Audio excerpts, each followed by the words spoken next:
এটা ছিল গতকালকের ভিডিও। সকাল থেকে ঘুম থেকে উঠে তাড়াতাড়ি কাজকর্ম শেষ করে একটা শরবত বানাতে বসে পড়েছি। এটা হচ্ছে তুলসী পাতা, বাবুই তুলসী, আর এটা গেঁদা পাতা আর পাথরকুচি আর দুলফো ঘাস সব রকম মিলে এইটা শরবতটা পেস্ট করে তারপরে ছেঁকে নিয়ে বাতাসা দিয়ে এই শরবতটা সকালে খেয়ে নিলাম। আর এই শরবতটা সবাই পাতাপুতি খেতে ভালোবাসে না, আমারও খুবই ভালো লাগে পাতার শরবত খেতে। এই যে গরম পড়েছে, সকালে একটু যে কোনো শরবত খেয়ে বেরোলে খুবই ভালো লাগে।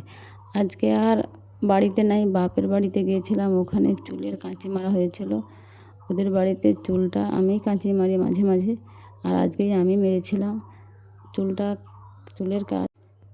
এই চুলের কাজটা কাদের বাড়িতে বাড়িতে আছে কমেন্টে জানিও, কিন্তু আমার বাড়িতে এখন আর হয় না, বাপের বাড়িতে আছে, তাই ওদের বাড়িতে চুলটা জানি বলে কাঁচি মারতে গিয়েছিলাম।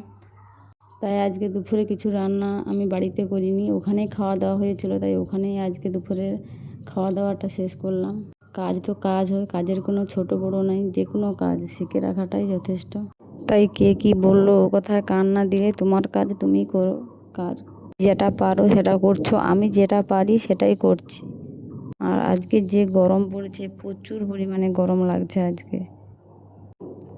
কাজটা শেষ করে তাড়াতাড়ি খেতে বসে পড়লাম। এখানে খাওয়ার হয়েছে আম, কই মাছের ভাজা, মাছের ঝাল।